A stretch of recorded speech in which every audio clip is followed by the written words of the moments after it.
You're live. We're live. You talk. Hey everybody, it is Jessica and this is Joe from the Family Flips, and I'm laughing because our thumbnail is hilarious. And it was totally accidental. Yeah, we did like several of them to get to it, and we're like, we're not even gonna get the right one, so let's just.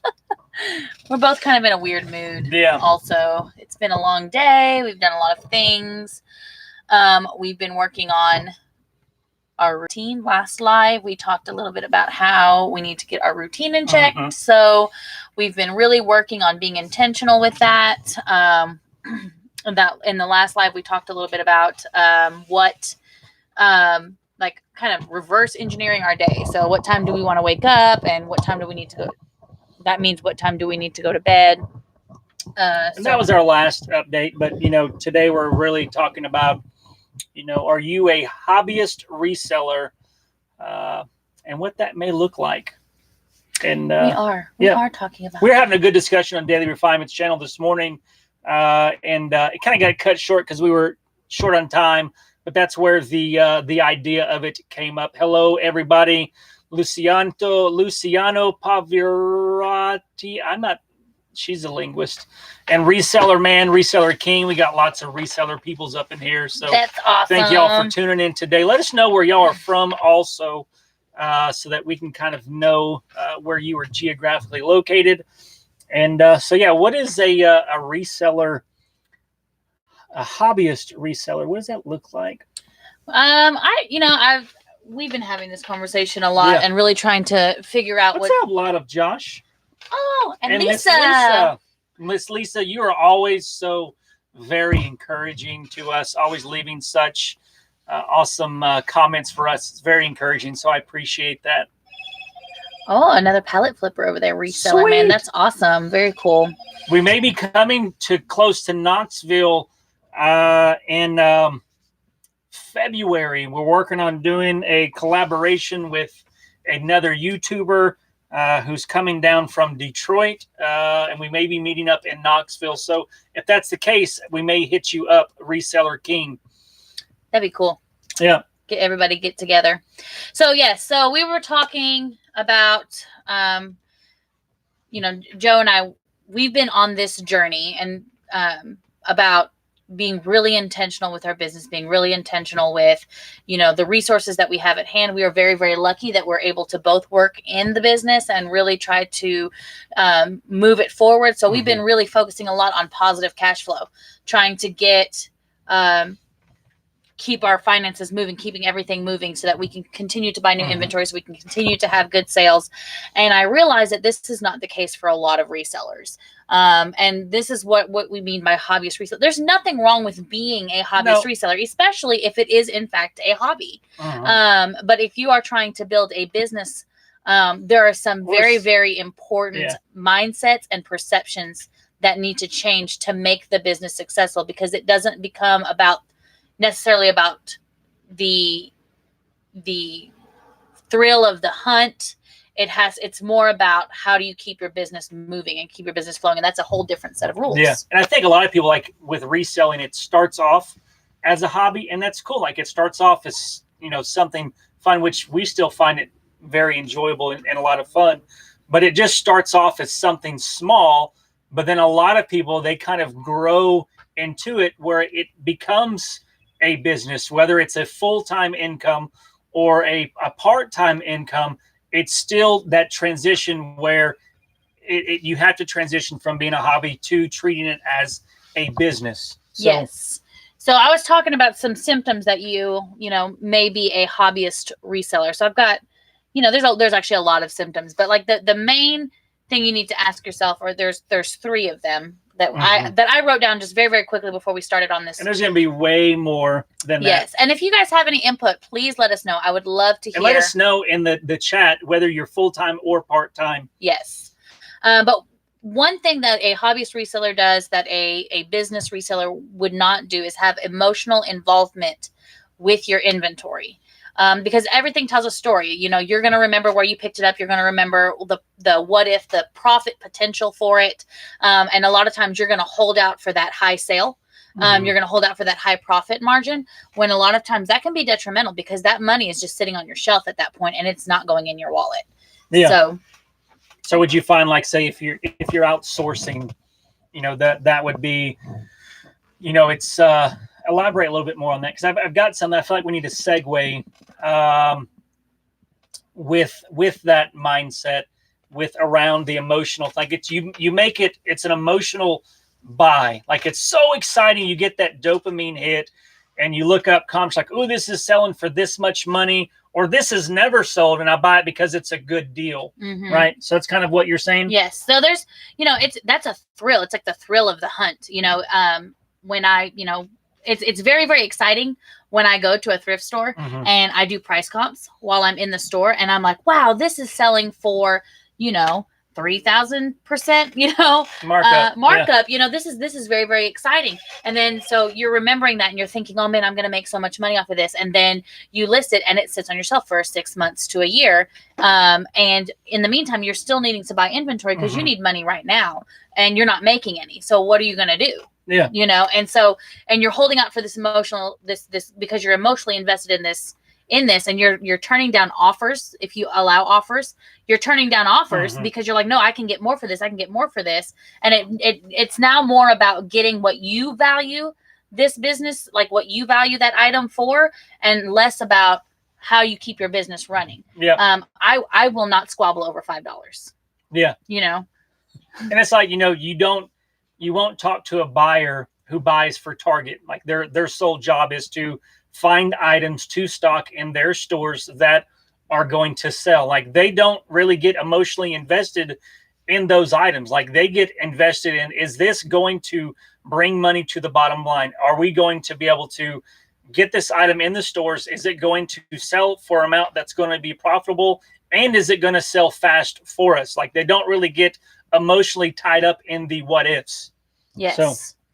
So that's a big one. You find that a lot in like Facebook groups. You'll see that a lot. A lot of people are just like, oh man, like I can't, and you'll see a lot of screenshots of people. They'll post things and they'll be complaining about, well, this person offered me this much. And I'm like, hey, like, if that's important to you, like if it's important for you that it's part-time, it's a hobby, and you really want to get that money for it, then that's your business model. But if you're really trying to make a living off of this, like, you can't fight over that. Like, it's what's more important, is your business more important and growing that and scaling that and making that successful, or is it more important that you get your value for this item? And that's there's nothing wrong with either one. It just depends on, asking yourself that question. What is more important for you? What are your long-term goals in this? Yeah. And Josh, that's a great point. I was just talking with somebody at VIA Trading just about that very thing, about, for us, we do a lot. Like, we do, $15,000 to $20,000 a month in sales, but our inventory, like, we don't even have 800 items listed right now, because the items that we sell, we sell them very, very quickly. But I see some people, they'll be doing, $5,000 a month in sales, but they have like 3,000 and 4,000 items in their inventory. And I'm like, man, how much did you pay for that? Like, I'm just thinking, like, even at $2 an item, that's still $6,000 to $14,000 that you have listed in inventory sitting on your shelf, that it may be sitting there for 4, 5, 6 months. Whereas, like, I would rather, spend a little bit more for items, because I'm treating it as like, you don't really, like, if you talk to an Amazon seller, that they're looking at the numbers, like they make the margins are a lot slimmer on Amazon, but it becomes a volume. It becomes more about a business, because you're seeking out opportunity to invest your money to get it back quickly. Whereas eBay, because it is the casual seller, it is treated like that hobby. So we're at number 2. She wrote a good point. I'm like, I want to get in that one because I'm excited about it. Yeah, I was, I think that a big difference between being a hobby reseller and a business reseller is that a hobby reseller is going to spend most, or if not all of your time that you have available doing the thing that you enjoy the most. And for most people, that's going to be, whoops, sorry, I hit the microphone. And for most people, that's going to be the sourcing. the thrill of the hunt, the finding those items, but then they're not spending a lot of time, market researching. They're not spending a lot of time adjusting their, doing sales or adjusting their stuff or listing their items, especially listing. I'm not a fan of it either. I get it, but listing is what brings in the money. So I'm going to make sure that at least 50% of my time in the business is going to go to listing, at least, because that's where I need, and also I source a little differently as well. We buy a lot of our stuff in bulk, so it gives me the opportunity to do that. But if you're only doing what you enjoy the most and you're not doing all of the other necessary things that is going to keep you moving your business forward, then you may be a hobby reseller. Yeah. And it could be, man. And there's nothing wrong with that. But like a lot of people do it, they resell because they love the hunt. They love the thrill of going and finding items at a certain price and being able to sell it for more. But overall, their business is, from what I see, this could be a blanket assumption, but from what I see in Facebook groups and other YouTube people talking about, that they do it because it's exciting. Like, hobbies are exciting. Like, I play video games because they're fun and exciting. Like, when it gets hard, like, I don't want to, games get hard. Like, I get mad. I don't want to do that because I want to feed that. I want that dopamine release. And a lot of times, like, that's where that you're doing as a hobby, is if you are avoiding doing the things that are harder for you, like the listing, like Jessica was talking about. Like, if you've got humongous death piles of stuff, you may be treating it more like a hobby than a reseller. Because if you were treating it like as a business, and you treated yourself as an employee, and you looked at yourself as an employee, and like me as Joe, like if I'm the boss, and I'm like, Joe, like, you've sourced all these items, and you did a great deal with all those, but like, you haven't even listed any of that stuff. Like, that's part of your job, is to make sure that those items are listed and available for sale. And if I'm not doing that consistently, like, as an employer, I'm going to find somebody else who's going to list those items. Yeah. So if you find yourself avoiding the hard task, and then when it gets hard because you want to go and do the good things, like, you may be a hobbyist and not an actual business or an entrepreneur. Because not everything about owning a business, entrepreneurship and business owning is very much a trend. It's like everybody wants to be an entrepreneur, but I think a lot of people really fail to realize how difficult that is, and that a lot of you have to be motivated by something other than your day-to-day, especially when you're first starting out, because you're doing all of the dirty work, the messy work, the boring work.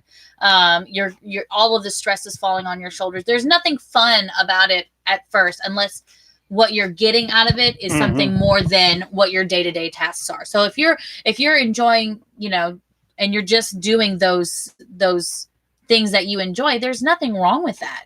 But if you want to scale and grow your business, and you want it to be a business, then some mindsets need to be adjusted. Yeah. So, and I had, it was really a shift for me, really with this, is probably, it was last summer, and maybe early, it was probably not this last spring, but the spring before. I had a dream one night, and in the dream, it was, my landlord had come. We were renting a 1,000 square foot office space. We were renting it, and he came around, and he brought his son with him, and they were looking at like trash that I had around the back door and all these little things that I was kind of neglecting. And then, once I woke up, I realized, like, it was, we're both Christians. It was a dream that I had from God, that I was doing the things in our business that were very easy, and that I would see instantaneous gratification, that I would see listings and this and that, but then I would avoid doing all the things that were hard, like the projects, the keeping the sorry, I had my mind, I lost words, but I wasn't doing a very good job of keeping our office space organized. I was neglecting the small things, because I was doing the things that were easy, that I was getting instantaneous gratification. Like, I would get it in, get good deals, and I would list it and sell it. I'm like, oh, exciting. But then there were so many more parts to the business that I was neglecting that were hard and they weren't fun because they didn't bring the instant gratification. So, and I was treating it more like a hobby than I was a business. And really, once we started doing that, our business changed directions. And even so now, like, we have goals in mind with the amount of items that we have list that allow time to do the things that we don't normally find exciting to do. And yeah, Lisa, I don't really understand. People always, I think it becomes a measuring stick type thing. People want to gloat about how many items that you have listed, and and then it becomes a number, and then comparisons. It's we as people, we like to compare ourselves to other people. It's an arbitrary number too. It doesn't really mean anything for the success or failure of your business. Nothing. So, and resale, everybody's on a different level. It's totally different ball game. I think we're not all of us are fighting for the same thing. No. Yeah. Everybody does it differently. Yep. So moving on to the next one, the last one that I wrote down, and if you guys have any other like ideas and tips, like I'd love to discuss this further with you guys. But I think one of the best things that Joe and I did for our business was investing in our growth, investing not just like with the physical things, but we signed up for Masterminds with Chris from Daily Refinement, and that changed so much because it's teaching us how to look at things and giving us, ways to research and how, and we're learning from all of these other business owning resellers, and we're learning how to do our business better. Because I think a big part about owning a business is adjusting. You got to adjust to the market trends. You got to adjust to economic trends. You got to figure out, like, how are you supplying products that people need right now? Because people, in the end, if you want to make yourself valuable, you want people to buy your stuff, you got to know what it is that you need. Like, you need to have, what do you need to offer that people are going to buy? And I think a lot of people, they go and hobby resellers, a lot of people, and really there are some people who do only specific niches, and that's great. But it's, finding things to keep your business moving, keep your business growing. Otherwise you'll find yourself with a stagnant business. And people who really, it's a hobby, they buy things that they enjoy and they like, instead of really buying things that the market wants. And that's really key. Like, it's just, you buy things that you really like and enjoy, so other people must really like and enjoy it. But then when you do that, you place a higher value on those items than the rest of the market does. So then you fail to really, you hold on to it, onto that potential of what you think it's worth, but the market doesn't think. Like, the market has changed, the market has adjusted, and you don't, like hobbyists, they don't really adjust the prices to reflect it. And like on eBay, and lots of other platforms, is that the market changes all the time. That depending on when it is and all those things, like it really changes and it shifts to where you've got to change and you've got to shift your prices. And on eBay, it's very aggressive. Like, there are dozens and dozens of other items that you sell.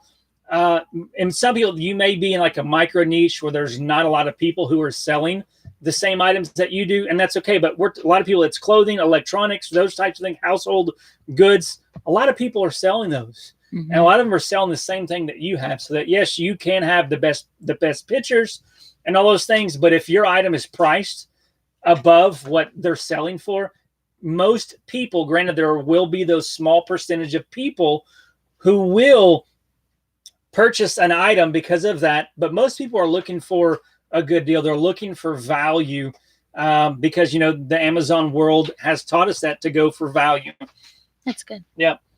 And so I don't know where else. I think also, with a big reason why we also joined, Masterminds, this is probably back in July or something that we became part of that, is as resellers that you're generally on your own. You don't have a boss that you report to. There's no manager. You are it. You are the boss. You're the line level employee. You're all of those things. And unfortunately, because of how we are culturally raised and how you enter the workforce, is that we're always told what to do. From the time you're a young kid, you're told by your parents, this is what you do. It's time to get ready for bed, brush your hair, brush your teeth, change your clothes, get into your pajamas. You wake up to go to school, eat, get dressed, go catch the bus, go to school. Then you're pretty much taught what to do all the time. It's no different whenever you join the workforce and you get a job, is that you're told what to do. And then they give you performance reviews based on how you're doing, and then tell you how you can improve and what you're doing well. Well, in this line of work, when you're working for yourself, most people aren't going to have systems in place to tell you how you are doing as a reseller. So joining groups of people to where you can actually talk about things that you're working on. Like one thing, a big thing, what's going on Nashville Flippers. And like one thing that I realized was how, I don't know the word, but my sourcing strategy, like it was so vast with what I wanted to do that just talking through it out loud with somebody else, realized like, man, like my sourcing strategy that I'm trying to implement is really not consistent with my goals. So that was one big thing, is just adjusting the sourcing strategy to reach those goals.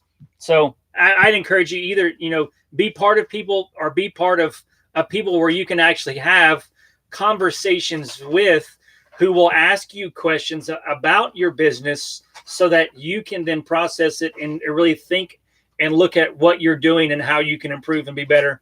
And I think when you do that, go with like an open heart and to learn. I don't ever want anyone to feel like, you go somewhere and then people are like reaming you for your business and you have to feel like you have to defend yourself. I think if you go with the idea that you have something to gain from it, there are things that are discussed, in these groups and in these calls, that have totally transformed the way that I've been thinking. Like, it's usually like one little thing that was said, I'm listening and I'm participating and I'm telling, what we're doing and all of this stuff. And then somebody will say something and I'm like, wow. And that will stick with me. And it actually it helps me. It changes the way that I think about things, and so I'm always wanting to change, to learn, to do better. And I think it's super, super important because reselling is always changing. And, sometimes, I don't know where I was going with that, but I'm going to stop right there. And Reseller King, and you're right, people who are new to reselling, they adjust their prices because they need to sell it and they don't make any money. And that's large in part because we as Americans, we don't really have a lot of money. Like the average American has $600 in savings, and that's including all the people who have lots and lots of money. But most people, they don't have money that they can just sit there and invest because they need it right now. Like they used bill money or grocery money or whatever to buy it. And then when they don't get it back immediately, they're freaking out because they've got bills to pay. They've got, mouths to feed. They've got all those things. So they adjust the prices to get the money back because they need that cash flow right now. And that's scary. That's right, Nashville. And, it's a scary thing. We live in, with America, like the average American spends 1.5% more than what they make per year. And that's crazy because most people, we're a credit card culture, and you can't say that resellers are differently because there's the vast majority, we're still part of the American culture. Like it's still the thing where most people, they don't have a lot of money, which is why a lot of resellers, they have to stick to those places where they can get items very, very cheap because they don't really have a lot of money to invest. So I'm not saying that's wrong. That's just where you are at. And if you find yourself continually, like if you started reselling to get extra money, but you still find yourself continually not having a lot of money to invest in your business and your business isn't really growing, then you probably need to adjust some spending habits somewhere. You need to try to cut costs. There's so much more that you can do that you've got to figure out why you're bleeding money. Yep. And then adjust that so that, because your reselling business, it should be growing. If you want to, like you want to grow it to a level that you are comfortable with, and then you maintain it. But if you're continually low on funds and you can't take advantage of golden sourcing opportunities or stuff like that, then you've got some spending habits somewhere that need to be adjusted. Yep. So anybody got any questions out there? Or any comments or anything they want to talk about? And because that's really, what we want to focus about. And there's nothing wrong with being a resale hobbyist unless you are an actual wanting to, be where it is you're a full-time job, or you want to treat it as a business, it's good to identify those characteristics and then learn how you can adjust and change those so that you can be a better business operator. Yep. So. Oh yeah. Oh yeah. Oh yeah. I mean, I think that's where we are, with trying to figure out what parts of us are keeping us from scaling our business, from growing our business, because we do have intentions to scale and to grow. And so for us, we really sat down and we're talking about our schedule, and we are like really pushing. And I think when we started to kind of nail down our schedule, it shines lights on other things that cause us to bleed money here or bleed money there. And it's a slow leak, so you're not really thinking too much in the grand scheme of things, but all those little leaks add up. How much time are you spending switching tasks? How much time, how can you make things the most efficient? And I think the biggest part, is how, when your plan doesn't go to plan, how do you adjust? How do you, make the most of your productive week? And that's where we are in becoming a better business owner, business minded. So we got a couple of questions. BVTV says, when was our first pallet purchase? You don't want to hear about our first pallet purchase. That was in August of 2000. What year is it now? That was August of 2018, and it was a debacle. It was terrible. It sucked. That was bad. It was a whole. We learn a lot of things the hard way because somebody, like not naming names, likes to jump on things without researching. Whitney did it. So he bought some salvage. He bought a salvage lot of. He bought them for these Instapots. They got me. But we didn't actually understand really, and didn't research really what salvage actually meant. And we barely made our money back on that. We had to give up a lot of stuff. It was, I don't even know why we kept doing it. Because we were scaling, and we had to, and then he asked, would we be willing to create resale lots for you guys? Yes, but you'd probably pay more for it than what you can buy from somewhere else, just because of what we could make off of those items, selling them individually, a lot more. But we also don't have the buying power that a lot of large liquidators have, when they can buy things for a lot less and then be able to sell those. If you do have a question about a particular item that you might be looking for, you can send us an email, and we could, send you in the right direction of where you can buy some smaller lots to get started. Then Reseller King asks, always ask good questions. What is our ultimate goal as a reseller? We have lots of goals. The ultimate, really the whole reason why we're doing this is we're building a legacy for our children. We want to be able to live a life where we can be present with them, and that we can pour into them, and pour into each other. We really do it for the family. And there's a lot of minor goals that go into it, but that is our overall vision, is for us to have a happy, stress-free, debt-free life with our kids, and pouring into our community and the people around us. We're very relational people, and so that's our ultimate goal. But underneath that, we do want to have a successful reselling business where we can grow by truckloads of items, bring jobs into our community. We do want to do that. We want to teach people how to do this. We want to teach people that this is not just, we're not just these special people that get to do this. Like, this is something that's available to everybody, if they want to work for it. And so it's more of like a for the people, I guess, kind of thing. And it's one of those things like, we want to have a local business because we believe that providing a local opportunity for people to get items for a lot less than they normally could. So we want that. We don't really have like a sales goal or an average overall goal that we have, because all that's an external motivation. Because then, like, if we had a goal of like, we want to profit $100,000 a year, what is, once we hit that, then what?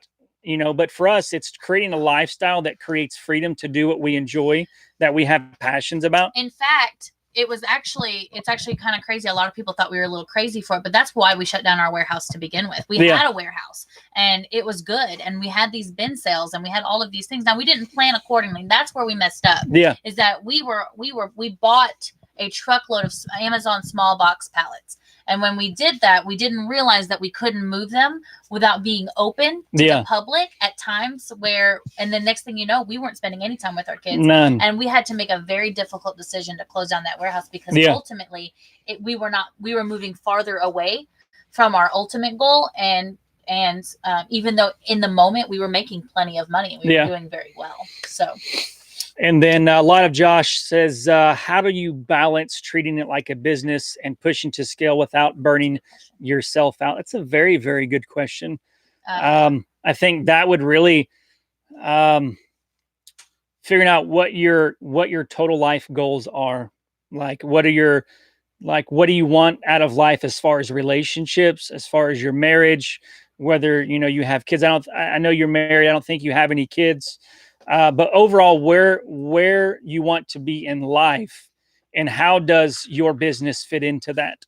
Right. And then really aligning your goals the way that you plan on going about it, that's going to allow you to have the time to do that. It's some people like they want to build a big business and they want to be very successful and they don't really care about spending a lot of time with their family. We're not like that. We want to have a lot of time where we can spend it with our family, our kids, our friends.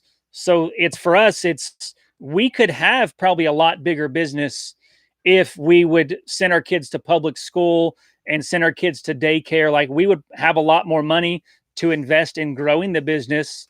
But that's not what we want. And so we're both also very type A people. So for us to do that, we really do have to exercise a lot of, control and a lot of discipline as well, because it's very, very difficult. But ultimately we are reminded of what our goal, like, why are we doing this? Like, why am I waking up and doing this? Why am I going through the day-to-day things especially when it's not fun or when sales aren't going the way that we want them to, and it's a little nerve-wracking. In the end, like, we have to remember why we're doing it, and that shapes everything that we do and how we scale it. Yeah. So I would just say, know what you want and why you want it, and then align your life, your business to get there. Yeah, that was very profound. I like what you said. Luciana asks, what is our average profit margin? I'd say overall our goal is $10 profit per item. Once we've bought the item, it's shipped, we've paid fees, we've paid labor. It's $10 per item for us. But we sell 150 to 300 items per week. So our goal that we're working towards now, we're not there yet, is to sell 300 items per week, which you say our goal is to list 300 items per week. Well, the main categories that we sell in, they do have 100% sell-through rate. So whatever we list this month, we'll expect to sell at least that number in the next month. So if we do that, that's $3,000 profit per week.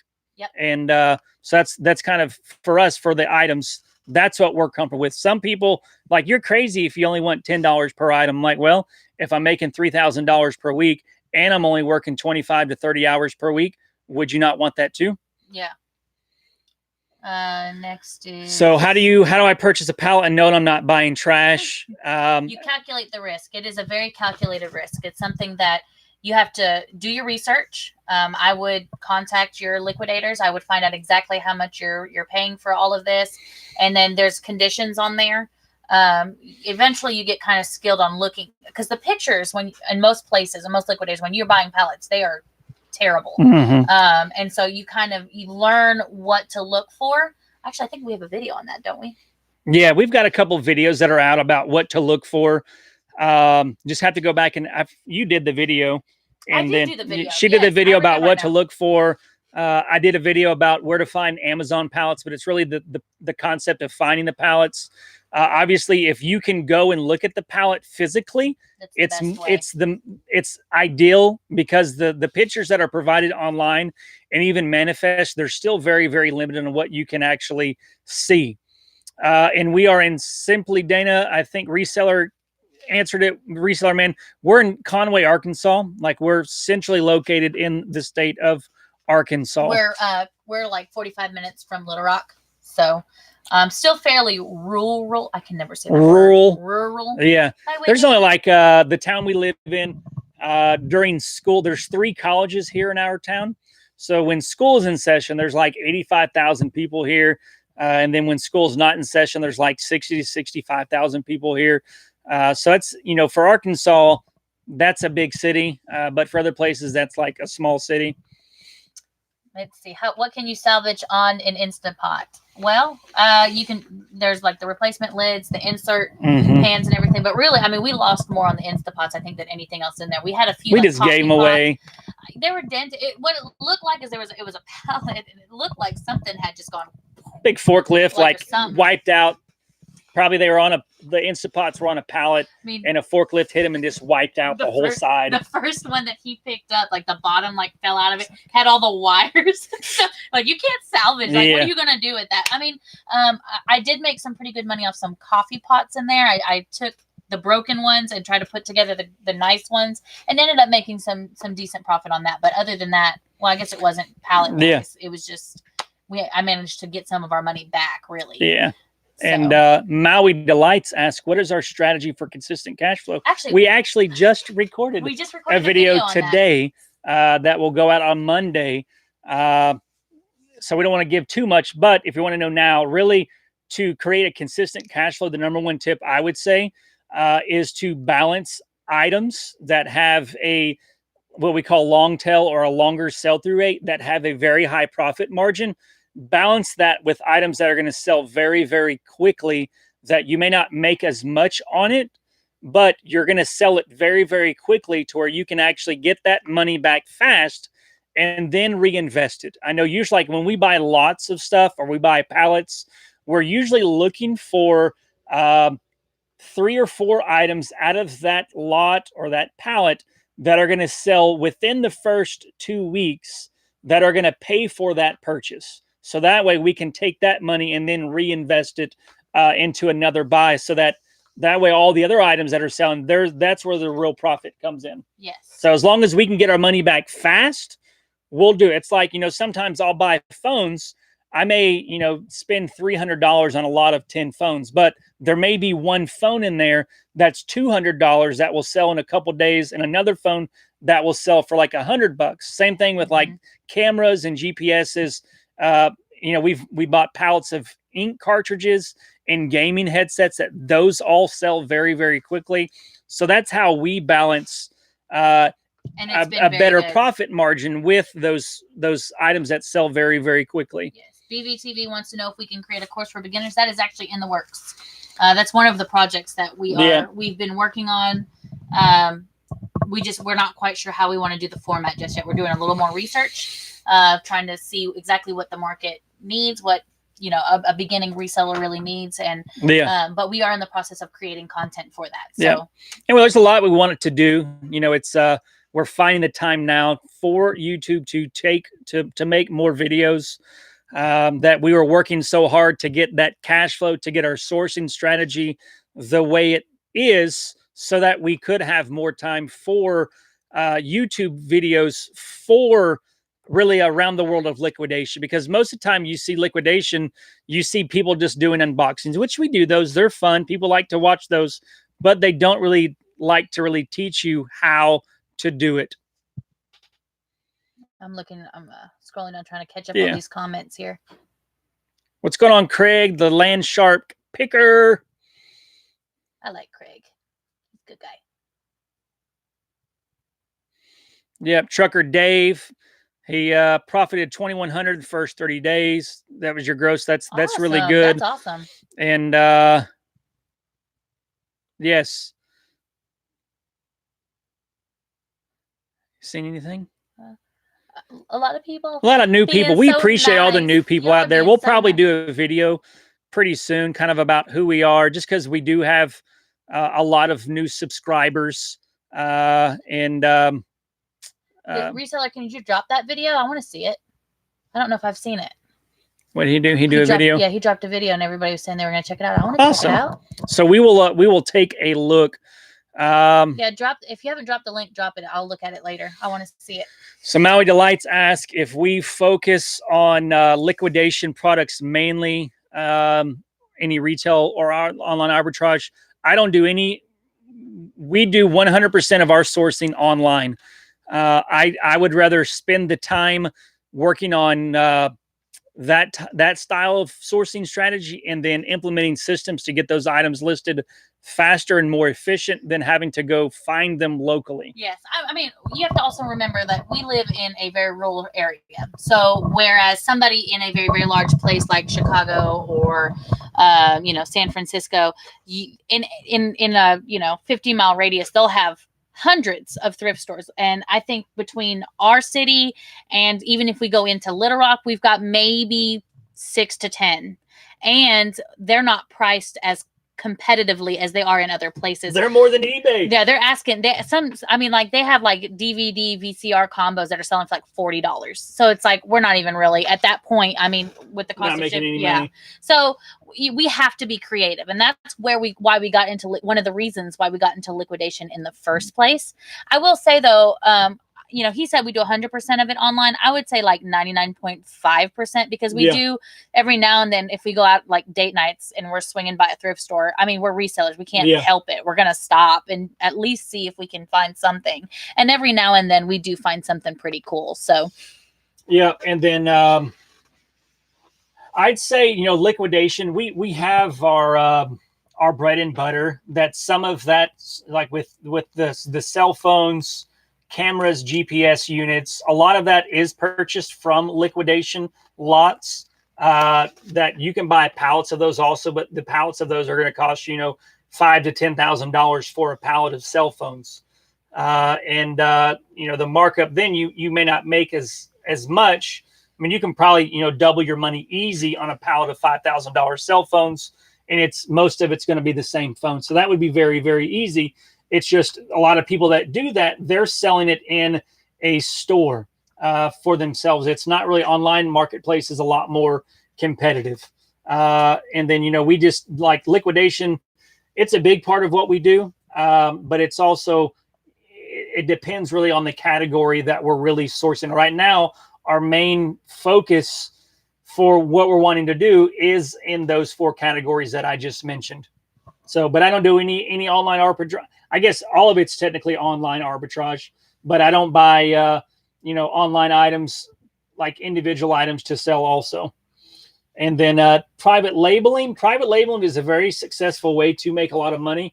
If you are going to do private labeling, I would encourage you also to figure out how you can do it on your own website. Just because like if you private label an item and you choose to sell it on Amazon, well, you don't technically have a business.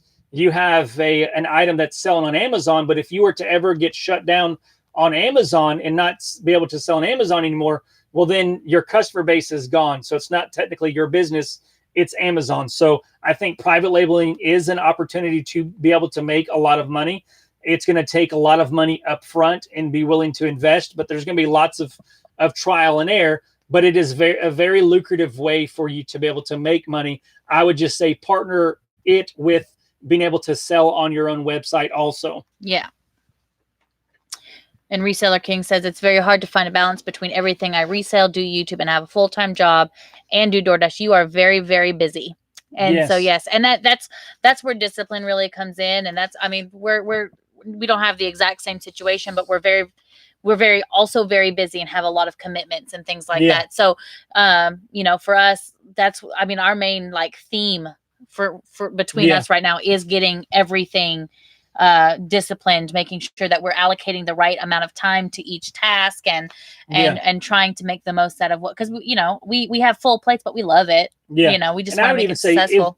Like for us, one thing I would say with that is it is difficult to balance is figuring out which one of those, which items or which things that you're doing is more of a long-term goal versus a short-term goal. Because a lot of times for us, like we want to do YouTube, but it was more of a long-term goal because we don't make we lose money when we do YouTube. We don't yes, we make money on videos, but overall, like we are spending money to make a little bit on YouTube plus the time. So like it's more of a long-term goal for us. And that's why we didn't do content for quite a while, just because we confused it. Like when we would do YouTube videos a lot, we confused it with like we thought it was a short-term goal, but it was more of a long-term goal because it was actually preventing us from really doing the things short-term that would allow us to give us the time to do those things in the future. And it's still a long-term goal, but we're seeing a lot of opportunity coming up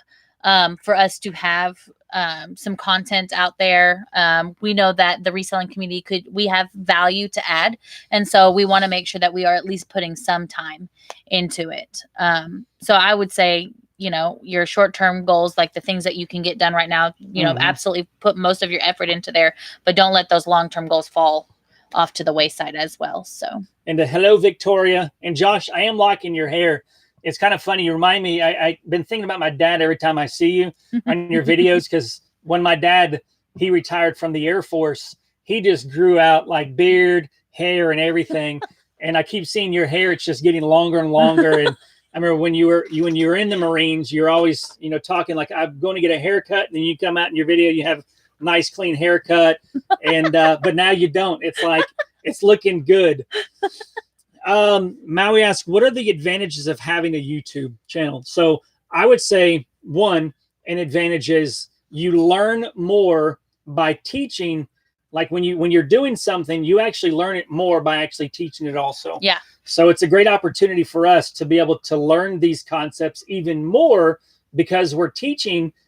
We're not just doing it, but we're also teaching. And it also, you get to be a part of a community of people, like I love, being, having like interviews and like talking with people on everybody's channels and everything. It's a community of people and we can all glean from each other. We can all be a big team of people that are just helping each other succeed. And I love that because I'm all relational and.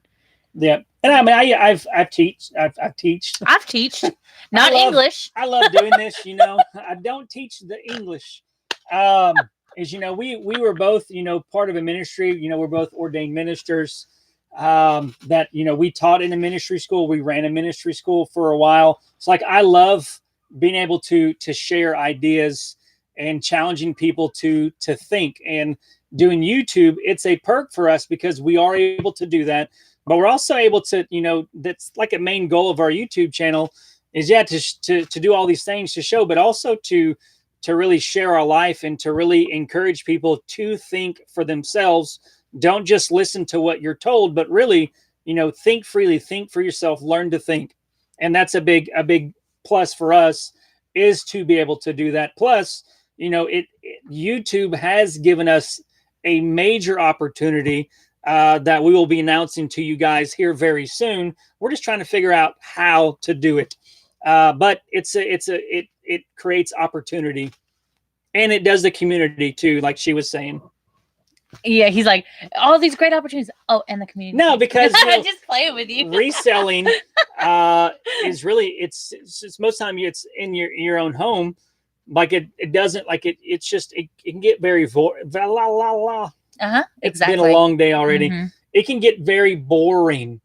But doing this creates opportunity to be able to do it with community of people. It's like we keep talking, like we were so bummed out that we didn't get to go to eBay Open this last year. Oh, we're going next year. Like everybody's we're very social people. We love networking and stuff. Make sure my hair is super purple. We didn't get the opportunity just because we were so busy with where we were at the warehouse and closing it down that we didn't have opportunity. But like now we're so excited to be able to plan to go this next year. I'm so excited. Yeah. Who else is going to be there? Anybody else going to be there? And if you don't go, like it's, if you don't go, you're lame. I don't know if you're not lame. I didn't know what he was going to say. I just not lame. I'm just kidding. It's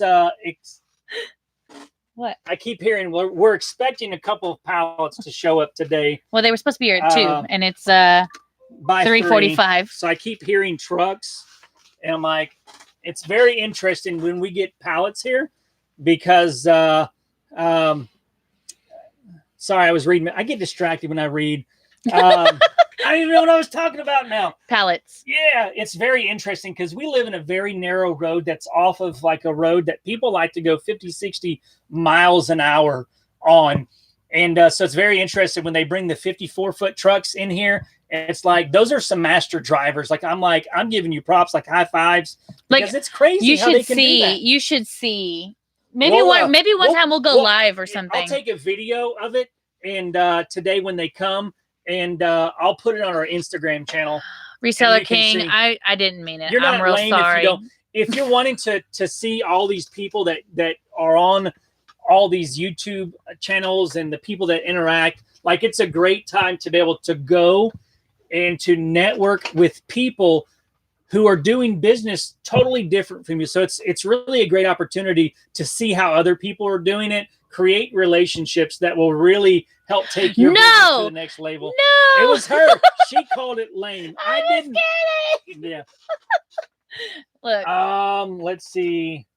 Make sure I didn't miss anything. Ashley asked if we use sell similar on new listings or make a new item. We I think that's them. I'm hearing a truck. No, it's a bus. It's a bus. Okay. We have templates. The great thing, like, we encourage people to have a lot of the similar items to sell. And by doing so, you can create templates for that. So like with cell phones, I have a template for really different categories or different kinds of phones that we do. Same thing with cameras. But there are some things you can do sell similar.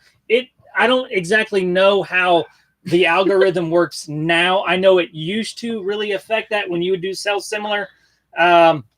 She's the one that did the lame thing. That wasn't Why me. are you throwing me under the bus? Look, they're look, I'm gonna get shirts made, and I'm sending one to Josh and Reseller King, and it's gonna just say lame family. Yeah. And lame. Who else? Somebody else said it. I'm lame. Reseller man. Yeah. Yep. And you can't have one because you threw me under the bus. And it's eBay is lame expensive. family flips. Where's that at? Dang it, Josh. I'm gonna go to what's that website? Printful. I'm going to printful.com, and we'll have the lame family flips shirts available next time. That would be awesome. Yeah. I'm wearing it. I'd wear it every day. Yeah. Just put like I'm lame. Yeah. I'm with lame. I should get a shirt that says I'm with lame. That's funny. That is funny. Yeah, So, I'm gonna get them made, and I'm gonna send them to y'all. what is going on, Reselling Addicts? Thank you for tuning in, and it's been awesome having we do videos and hardly anybody. We do live videos. I like having conversations. I just like to connect. Hardly anybody ever jumps on them. So I'm like, they're so hard to do at times because like I'm wanting interaction, but then it's like crickets. And I'm like, man, like I'm just talking to myself, which I'll do. I don't mind talking. But I like talking to people better. It's just, a lot of people, they do them at nighttime or in the mornings. Like we're so, like our eBay schedule is 7 to 12. So like 7 to 12, I'm focused on eBay. Or listening to other people's lives. Sometimes I do. If I'm taking a break. I do that. Because I have to be focused or else I'll just get distracted. And so, yeah, but we appreciate y'all tuning. Y'all have made it very enjoyable. And, there's 27 people watching now, only 14 likes. So lame. Hey, if you're lame, you got to like it. Yeah. Lame people. Or you can thumbs down too, It doesn't change the algorithm, really. It doesn't. But please don't thumbs down. Now we're going to have I know too bad my name isn't Josh. It's the Morning Cup of Joe. I wanted to do, we used to do phone farming. That's how this YouTube channel originally started. Oh my gosh. And I had a show called the Morning Cup of Joe. And, but it's just the space is so crowded in the morning time that I can't fit in anywhere. Plus with the goals that we're really trying to do, like I can't have divided attention. But it could be, a lot of Josh's and Morning Cup of Joe, or there's all kinds of morning shows that are awesome. that I wish I could watch more, but I can't Don't because be a it's bum right and hit that in the thumb. middle of my eBay time. So Don't be a bum. you can't find the thumbs. Did you have an accident? Yeah. And I've had a friend that just cut a lot of turkey off. Josh's. I'm sorry. I'm a lover of puns. A lot of Josh's in the morning. Yeah. I see what you did there. Yeah, there's. Yeah, but thank you, Ashley. I guess I do type in there too. You were typing in there too. That's the only most of the time we'll either be watching it together, like on different devices or something, and Joe starts talking, so I don't talk because I don't want to confuse people. Yeah. God, Jessica snorted. She snorted. She's a snorter. It doesn't take much. Yeah. She's a snorter. She snorted when she was walking down the aisle when we get married. Oh my gosh, why she snorted. I'm like, oh, I fell. I tripped. She did. She almost fell. So look, listen, okay. I am frugal, aka cheap. I'm really cheap. It's really what it is. And she's cheaper than me. I bought this dress, okay, a wedding dress for $400. $400. Yeah. But it was really long, and I didn't want to pay to have it altered, so I bought really tall shoes, but I can't walk in heels. And I tripped down the aisle and snorted. we got married outside in a field that was like slanted, and there was holes and stuff all in it. So I know that she got off into a hole and she about fell, and she's like, I not like that. What? That's a Peppa Pig snort. No, listen, don't cry, because like. I know somebody was like, oh no, tripped walking down the aisle. That is so typical of me.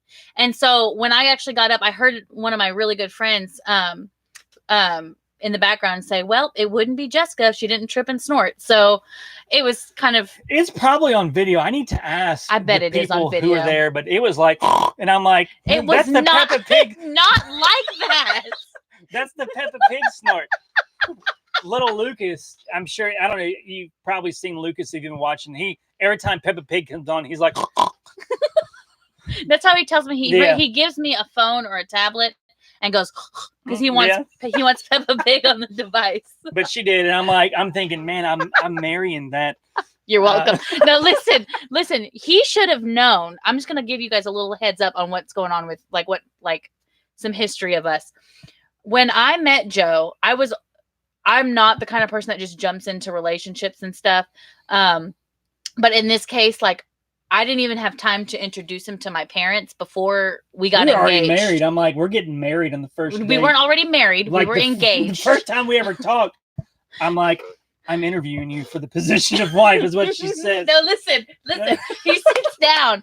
The first time I talked to him, he goes, my intentions aren't to date you. My intentions are to marry you. And I was like, okay. I've been married before. I was done. Like, all right. I was done dating. It was kind of weird, but like, I don't know. I stuck around. Then we ended up getting engaged, and I introduced him to my parents. And after it was all said and done, my mom looked at Joe and said, she's your problem now. Yeah. You should have known. I had no grid for what was fixing to happen. Michelle says that's hot or creepy. Exactly. That's hot or creepy, right? Exactly. Yeah. I stuck around. I was intrigued, you know? So I was like, all right. Yeah. She said, yes. Here we are. 4 years later. It puts the lotion on its skin. And yes, I am much more relaxed with her. She brings the fun out in me. I'm a very intense dude, but I love to, when I slow down and, I have a lot more fun, so she helps me have fun. I'm the funny one, and pretty much every time I introduce us on YouTube or whatever, I always make sure that I say that. Yeah, I'm the funny one. We could call this the lame show. The lame show. Oh my gosh, Simply Dana. Her dad went to kiss her on the cheek and then ended up kissing on the lips. Oops. Man, that's funny. Yeah. I mean, some people still do that, you know, in Italy and no, they don't. That's cheek and cheek. They don't kiss mouth to mouth? No, I don't think so. I don't know. Somewhere they do that. I'm sure there's some culture somewhere that does that. So let's all hit that thumbs up, lame people. I like Reseller. She's a lamerson. Yeah. Anyways, we've got to go, and we've got 5 minutes before our lovely nanny Beth. I was about to call her Mary Poppins because that's what she always calls her. But she's about to get off, so we're about to turn off for the day and focus on family. And if anybody has any other questions, I appreciate all your like buttons out there. Y'all are awesome. And, I really like you guys. Yeah, we've got an unboxing video coming out on Friday. Good to see that. I don't know if I can get it by the next video, Reseller King, but I'm going to get us some lame people shirts. Don't worry. Don't you worry. We'll design it. Anybody out there that knows how to design t-shirts, we are, we're wanting to get some shirts designed for lame, because we designed the shirt for lame people. And we have some shirts that we made. But we put houses on the back, so it looks like we flip houses. And we were like, oh, it's family. Like, we're all about the family, and we're doing this, But then, like, we got it made, and it looks like we flip house. And, like, that's not even what we do. It's funny. But it's funny. Like, the whoever's on Instagram, y'all should blow up the family flips with because we're the dot family flips. And but the family flips, they flip houses, and they're not even active on Instagram anymore. And they flip house. I'm like, you sucker. And but yeah, it looks like we flip houses. So yeah, I'm gonna get some lame people shirts. Don't you worry. I'll get it. I will get it designed. If you guys have any design people that you want to recommend, let me know. If any of you lame people out there can design a lame shirt for this lame girl. And all the lame family members on this live chat, we're gonna get us some shirts, y'all. Yes.